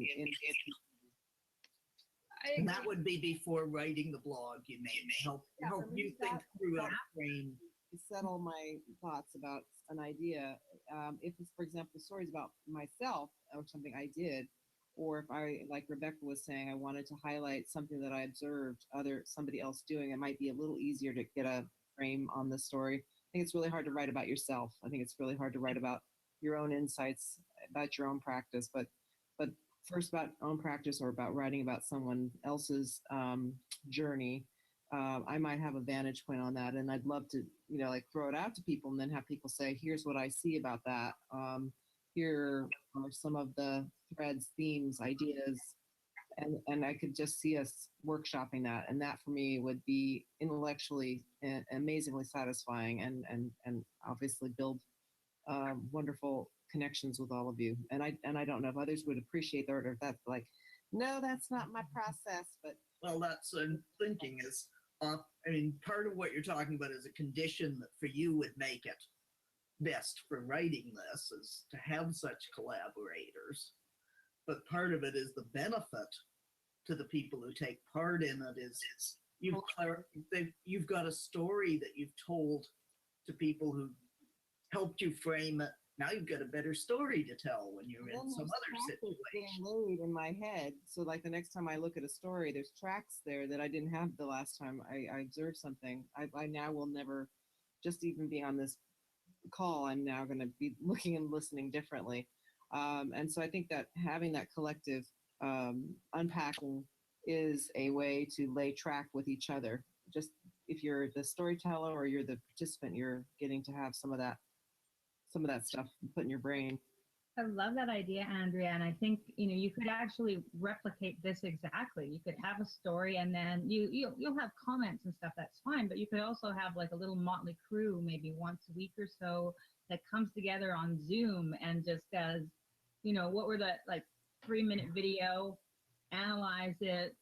It's in the comment box, but and anyone can be a part of that, right? Like you set up a time, people show up, and you do a little invite and people show up. But what a neat way of bringing the faces and the voices and really making those stories very alive. I'm just like, this is, okay, your brain's going and my brain's going, and what I'm sparking back on is, Loretta, some of your initial comments about it doesn't have to be a thing. We think of a blog as a column, a written thing. And it can be a podcast. It can be somebody Andrea decides that because she really loves to explore this stuff, once a month she wants to get a group together, and that's how you contribute to the blog. As you get a group together, you got 3 questions that you always ask them. Doesn't matter who shows up in the room. Here's the questions we're going to explore. Somebody else could say, I just facilitated this amazing thing. I want to talk for 3 minutes about this thing that I did, and they do it in video rather than doing it as a blog post. The thing that's sparking for me and everything that you guys are talking about is that the blog, it can be, I'm sort of picturing it's a coffee shop. It becomes a place for cool shit to happen. that I know that no matter when I show up, that there's going to be something I didn't think about. It's going to make me think about something in a little bit different way. That I love the people that are there. And if I am blessed enough to be able to be one of the writers, and what that takes is just stepping forward and saying, I want to be part of this. This sounds awesome. That you have community around you that also gets to play. Seems like this is just, sorry. This has now gone way beyond what we started with, and that's wonderful. Yeah, I was writing madly as you were talking about, Andrea, about the getting together, because you don't have to write a blog alone. You can do a blog by interviewing each other on Zoom. That's right. Well, I was even thinking of language, because we talk about that all the time at Creating the Future, and the assumptions that come with the word blog is also, and then also the assumptions that come with it, like that I'm going to have a transaction with an editor and submit my something to someone else. So right away, that is not true about what we're aiming to create, but people could see, oh, it's another blog, and I know how blogs go, versus those who want to invest more, and perhaps it's then coffee shop, or it's a hub. Like it's a steady presence of, because we talk at Creating the Future of scaling all the community's learning, practice, and support, and an outcome of that will be things that will, of all forms, that will be at the Catalytic Thinking and Action Hub, coffee shop, whatever it is. But it's really this living, breathing, dynamic thing that is an unblog, as far as when we think about what a blog is. So. Well, it also sounds like a wonderful way to give a video hug to anybody new. Oh, you want to know? You've been reading the blog for 3 months. You want to be a writer. What does that involve? Come to the weekly meeting. Well, and it's not the other writers. And I think it's even removing the title writers, because that alone is a true. So Creators. So yeah, it's something that's universal and welcoming, inviting to everyone. So I'm thinking that just as with Facebook, how you have to be on it to see certain things, we're going to get people seeing certain blogs and reading them and missing blogs. And if we can tag them for different topics and bring them back up to reintroduce them when they make sense in a given area that we're discussing, then we'll get extra benefit from those blogs. Yes. That's another of the conditions we need to make this successful, is tags that help us find what we want when we need it. Yes. I know Caitlin has been trying to dive in. Oh, no, you're good. I couldn't hear that, Hildy. I said Caitlin has been trying to dive in here right now. Oh, you're fine. Thank you, guys. Thank you, Hildy. So at our local coffee shop, we actually do this thing where a whole bunch of poets get together and we bring our poetry to the coffee shop, read it out loud, and then there's a community of people that anybody can come, and we share a story or something that's happened, and then the poet goes back and edits their own poem. And it sounds like the same thing that we're talking about here, and it's super exciting. I love this group. It's been something that I have absolutely adored, just because it allows for reflection as a writer and allows for new ideas to come forth. So what you do is, how we run it is on Facebook, you write out your poem, people read it beforehand, you go, you present it, because there's difference in the power of the words of how you speak. And then people get up and share their own stories.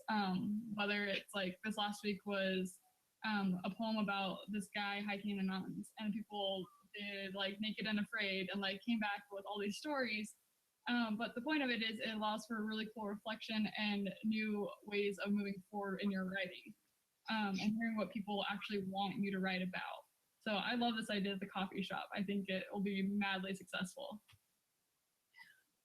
And it's used in so many different ways, because I go to open mic nights where people try out some song or instrumental piece they haven't done before in public.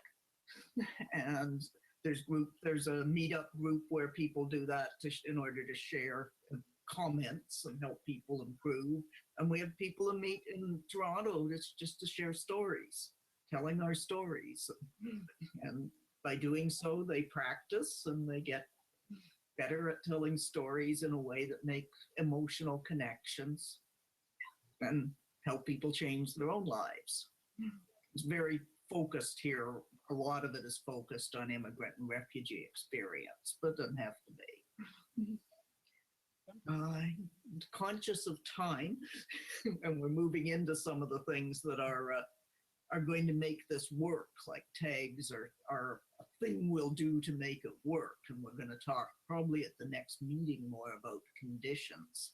How are people feeling about what you think we should do next, when we should meet? I'd like to, Kelly said that she's got to leave, and I would love to just hear a little bit from you, Kelly, in terms of what is standing out for you in this conversation. Sorry, Kelly, I didn't notice. Trying to keep up. Okay. That's okay. Box is just going crazy. What's standing out, I think, is what word do I want to use? The potential for multimedia, for engaging people in ways that they learn best and ways that they see best, and being able to use all of our different gifts and expertise to make it a really, really rich place to learn. And I'm so excited. I can't even stand it.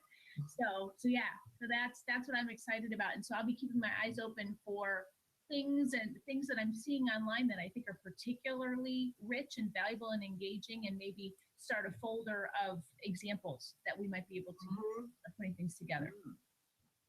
So glad you Love that.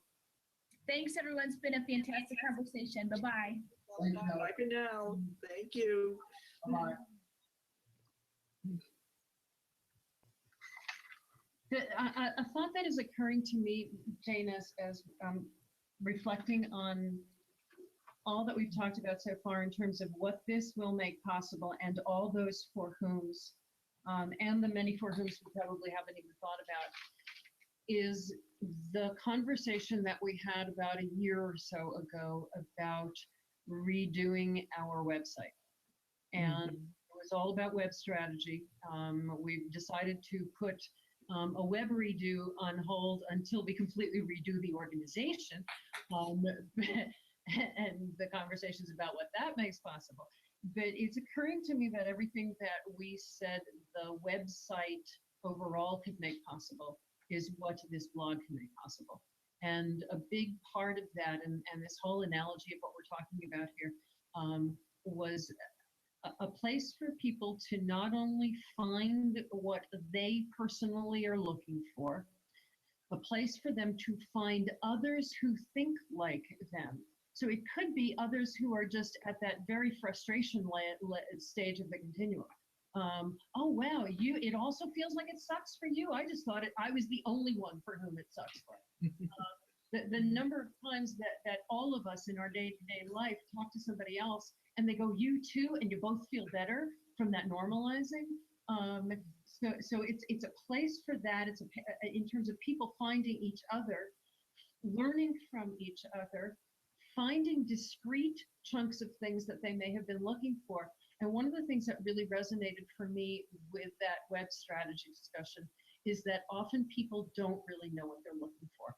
So they don't know what to type into the search box. You know, that feeling of yuck when I go into such and such meeting. Okay, how do you type that? And you need a lot of tags. Yeah, hashtag yuck, hashtag. And so I'm just sensing that a lot of what we explored in the what will the website in general make possible would probably apply here too. I'll go back and start looking for those notes at the blog. Okay. I want to raise a comment that Stacy's put into everybody, but there have been so many comments, people may not have seen it. A blog is chosen voices, unblog is all voices. And we certainly do want to encourage all voices. So are we creating an unblog? That word resonate? I think it's so interesting, that evolution, because the blog was originally the uncurated. Originally the whole beauty of it. Can you talk a bit louder, Justin? Sure. I was just saying that it's interesting, the evolution, because the blog originally was the uncurated. It was the common voice. It was the opportunity that everyone had to break down the barriers. And so for us to feel that those barriers are being put up is just interesting in it. I also wanted to just reflect back on something that Caitlin had said, which I think is a theme that has come up several times in this conversation, which is, as you were talking about the poetry, the opportunity for people to hear feedback about the impact that their story is having on others and being able to rework that into the dialogue for themselves. I think that that is something that is very, very unique in what you're describing. And I think something that's really powerful, because if we're talking about how we bring out the best in people, to think about how these things we create actually bring things out in people, and then being able to actually catalog that. Because I think that goes back to, Andrea, what you were saying, which is, I want to know that thing that made someone think of X, or I want to go back to that, that video that someone did that really helped explain this for a person who is, experiencing whatever. And so I think really being able to capture that, not just the ideas in whatever the piece is, whatever the media is, but the impact that that is having on people is really the powerful piece of what I'm hearing from so much of this. And can I just build on that? That's amazing what you just so articulate. Thank you, Justin. Because what I have experienced being a part of this movement is, a lot of what, being around Hildy or, Rebecca or any of you guys is I'll hear things like, well, let me tell you what you just said, or let me tell you what I just heard and what you just said. And I'll be like, you heard that, So a lot of what I'm hearing and what Joyce is saying is that, and I really resonate with people who feel that their voices have been dampened, as you all, those who know me know. And it's because I feel my voice has been dampened, and I'm a really loud person. So no one would ever think that I would feel that way. But it takes huge courage for me to source those things that are precious, as Joyce is, I think, articulating. So when I bring those things forward and they're attached to passion and they're attached to emotion, I'm not always going to know the right way to curate them. And I don't want someone to pat me on the head and go, that was so beautiful. I want them to say, let me tell you what I think is the beauty and help me draw that forth. And I just love this idea of developing things in dialogue, because that's to me less of the author way of doing things and more of the idea of sourcing something. And I tend to find, I'll be in discussion. Not everyone's like this, as verbal processors out there know this, that you'll source things in dialogue and you'll be like, what? That just happened because these 4 people happened to be in the room. And I would never have discovered something inside me except that was made possible by the presence of those people and by the give and the take in that exchange. So I love the idea of the dynamism of that. And I don't know if I can trust every author, you know what I mean? So back to the idea of if it's a blog for everyone's, I don't trust everyone equally. I trust people who are coming from a place of certain set of values. So that's my honest response to your question, Jane, about that. And something around the values piece there, where it is in service. There's something around being in service that's really at the core, and not about me, not about my being famous or me making you think that I'm somebody or whatever. There's people with motivations that I don't trust, and there are plenty of experts out there, and I feel like we've all sort of been the effect of that. So I definitely think we're speaking into a space that's crowded with that. And I think you've identified a really large topic for a future meeting, this one being almost ended. It's not creating the future's value to screen people out, but we do also value how to make people ready to achieve their highest potential. in whatever way they do get involved. And I think we need to talk about that, because one thing I said when I approached Hildy was, I'm never going to be an editor again. I am not going to nag people, tell them how to change what they've written, say that doesn't fit what you agreed to write about, and we need an article, we were supposed to be writing on this and you've written on that. I'm not going to do that. I don't think anybody here is going to do that. So how we deal with things that come in for the unblog that don't match the values, don't reflect the kind of thinking we're trying to promote. I think we need to talk about that candidly, but we don't have time left to deal with that today. It is interesting. I think it's worth sharing, Jane, a little bit more about what you said in terms of including versus excluding.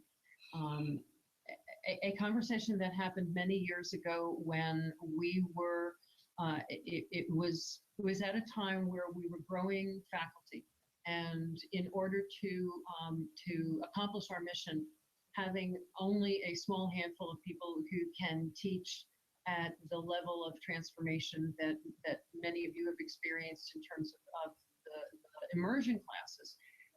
Having only a small handful, you do not accomplish a mission. So what does it take to develop faculty and to build a faculty where people are able to teach? And the language that we were using, it's so interesting watching the effects of language, and we're all, as we're blogging or unblogging, going to be so attuned to language, because sometimes you have to use old language to get to new language, because there is no language for the thing that you're creating. So we were using old language. We were talking about, well, how will we know if somebody is qualified to teach? And what will the selection process be? And one of our fellows, Bill Music, said, this just doesn't feel like us. That if we're about inclusivity, then wouldn't we be assuming that if somebody wants to teach, that we would somehow make sure that they are able to teach, rather than saying, well, we've only got 3 slots and you don't fit. And so we came up with a completely different paradigm, which was around not selecting who can teach, but preparing people to teach. And having, instead of a selection process, a preparation process. And what we realized is that people would self-select out if they didn't want to be prepared to teach. If they wanted to, well, I already know this stuff and I can do it, then that would be self-selecting out, because our process for preparing to teach includes this, and this. And that feels very much like what we're talking about here, Jane, in terms of the rich realm of, when I've got a blog post, do I get to post it by myself, or do I run it by 2 people? Just whatever the isms are that we come up with, whatever the process is that we come up with, there's a richness of community in it. There's the walking the talk in it. There's, again, being the fractal catalytic thinking spider plant of what we're being here. But there's something really rich and beautiful about making sure that people are prepared to be bloggers in whatever sense that means, versus selecting them and saying, no, I'm sorry, you don't qualify. And I'm so glad you raised it, because it's been on my mind of something like, we'll have to figure out a way to do it. I don't have an answer. Well, I didn't need to. The group came up with one. The coffee shop is a place you can say, hey, it'd be really great if you got some feedback from some others. The next Zoom meeting is Wednesday at 1. Can you make it there? And can you take this draft blog there and talk it through? Coffee shops have processes too. You cannot just walk behind the counter and grab a cup. No. So. Could I add a couple things? Please, Pauline. The unblog, what about the idea of a co-blog? Mm-hmm. Something about unblog that I'm having trouble with, and maybe it's just me. Pauline, just so you know, I just threw that out, and it's not like we'll get to the name that makes sense and feels good to everyone. So. Yeah, I just wanted to throw out another one. Yeah. So cold I blog don't is like another. on anything. So you're talking about creating the future here. We're not about what's not. So we're not even. But And then I was thinking about open mic, which would sound very inclusive. If we want to welcome people and not have a deep screening process, we're not taking responsibility for everything that comes up on this stage. And some of it will be surprising and maybe shocking. And maybe that's going to help us grow the audience. So I just want to throw that out too as another thing to think about. And then the third one would be opinion page. You know, if you have a good opinion page, you get a lot of different takes on the same issues, and that makes it richer. So just let those settle.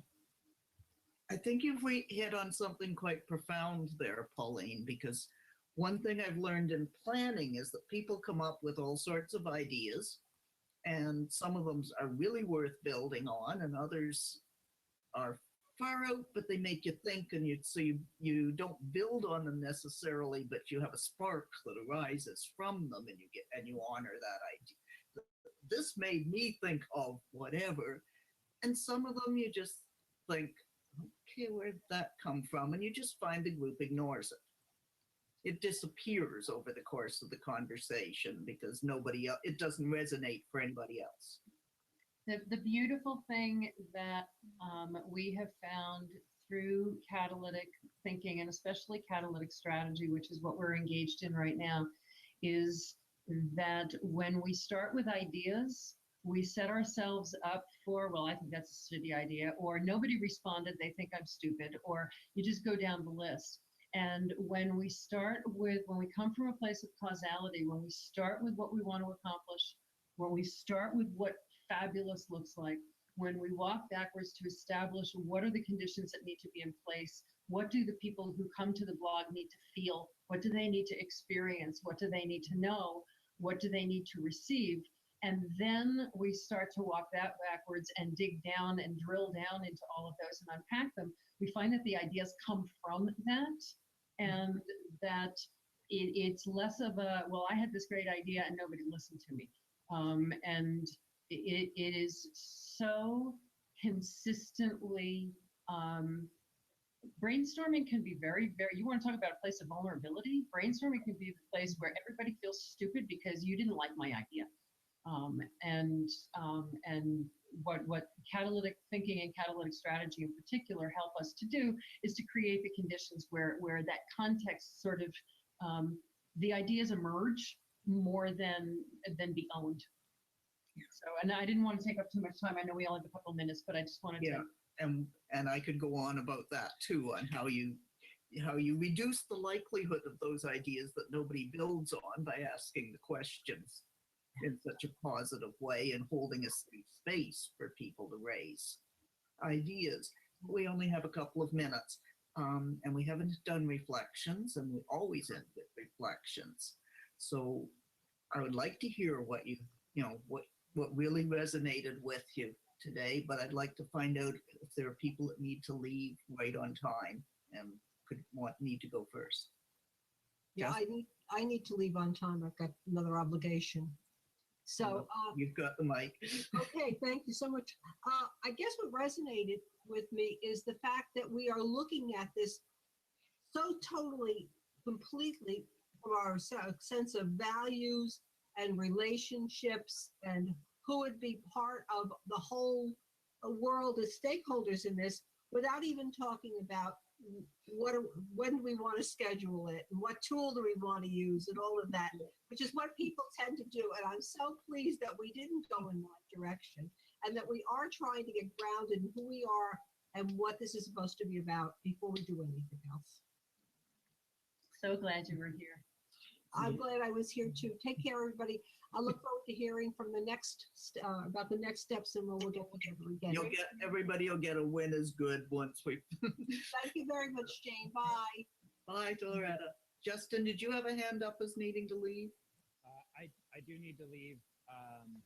I think what I shared earlier really the bulk of my reflection. So. And thank you, Justin, and thank you for coming. Refer to my earlier comments. All right. Thank you, sir. So good to see you, Justin. Okay, who wants to be next?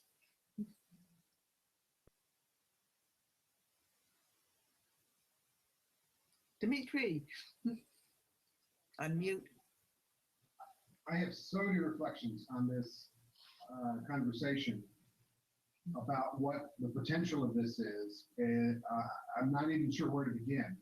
I will say, though, that the idea that people could express themselves in whatever way they are most comfortable with is a really amazing thought when you think about it in the context of a communication platform. I'm not even going to use the word blog.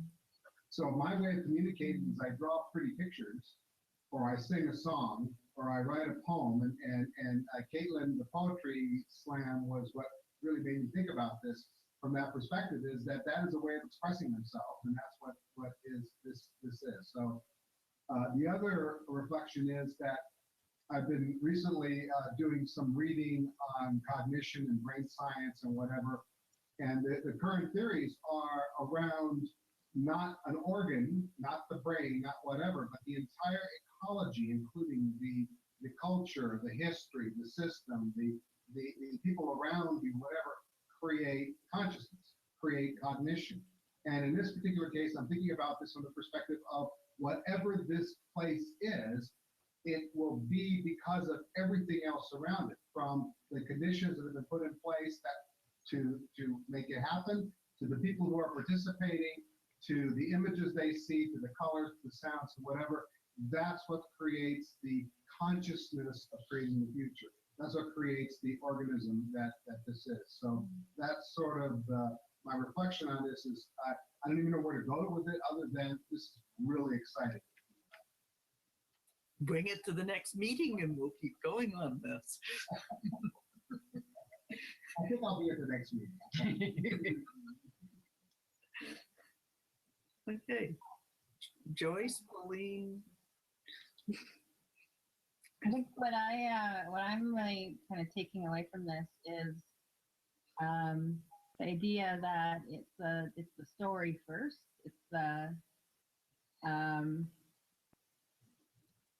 It's the story first, and then the play of the blog or the platform is to tease out what that story tells us about what's possible in the world and what humanity is like, and the hopefulness that's in there. So I really like that. So rather than we're going to tell you how to do things, we're going to give you stories. We're going to give you stories, and then we're going to have to figure out what those stories mean together.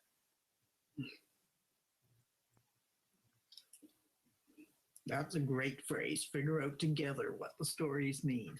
I think that's what the coffee shop will do. Okay. Caitlin, Joyce, Pauline. Yeah, so thank you, first of all, for inviting me to be part of this. This has been phenomenal. Secondly, I like, Dimitri, thank you. I appreciate you using the word communication platform. Again, it breaks down those assumptions of what a blog really is. So my reflection is going to be on that primarily of when we are able to communicate through different forms of media, whether that be videos or poetry or music or whatever it may be, it really allows for everybody to become connected and to be vulnerable and to learn from one another. So excited to see where that experience will take all of us and the possibilities of who we will be able to connect with because of this. So very excited.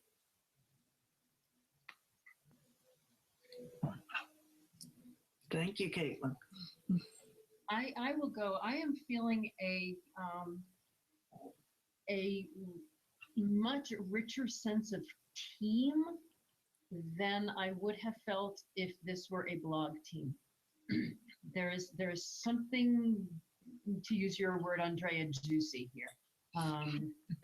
There's something where By opening this up, we have the team really becomes everybody bringing their gifts, as so many of you have said. Everybody bringing their gifts. It's not excluding, well, if you're a writer, then you can do this, but I don't like to write. I'm a photographer. There's just something really rich. The energy is just really amazing. So thank you guys. I'll share, right before I got on this call, I was at a yoga class, and at the end of the class, the instructor talks about, taking a moment to have gratitude for the opportunity to practice and also gratitude for the people who are in the room. And I was thinking about in this conversation that this to me is a perfect example of why it's so important to bring so many voices into the room, because I think all of us fed off of things that other people were saying. And so if, one person were missing or two people were missing, others would have missed out on the opportunity to have triggered their thinking from what that person contributed to the conversation. And so I think that's what's really on my mind. Is it's sort of like what you were saying, Dimitri. I think about this phrase a lot, emergent properties. It's like each of the component contributions that any individual person would make. Even if you add all those up, those aren't as great as sort of the cumulative effect of all the contributions. So thinking about emergent properties. Okay, that was wild and mind-blowing. Thank you, Joyce. You just keep doing that. So I'm just kind of amazed at, because sometimes when people say, well, what is your reflection? I think I have no reflection. I've just been listening. I actually need a minute to reflect. My reflection is just to build on Joyce's comment and Hildy's comment, just that I feel that I'm in the presence of greatness. I really do. I feel your brilliance, and it's been really fun to be in your presence. And I can say something about each of you, but I don't have time. I don't really like doing general, you're all amazing. That's not a very creating the future thing to do. So sorry, but you are all amazing. And I do feel that way. And it's been just a privilege and pleasure to be in your presence. So thank you.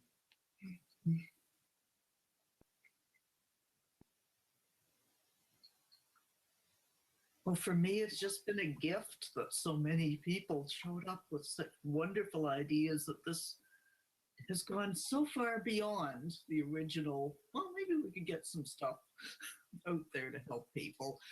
It's now become, I think, a really major way we can achieve the mission and demonstrate the thinking and demonstrate how to be together as people. And I am so glad that we have not spent today talking with nobody has said, how often should blogs be posted? Because we have the right people in the room who know not that isn't the way that you bring out the best potential of anything, is to start with stuff like that puts constraints, that makes assumptions, instead of opening minds and hearing what people have come up with. And now I have no idea what it's called or what we're doing, but it's bigger than we imagined, and we'll explore it in continued discussions. Jane, thank you for facilitating.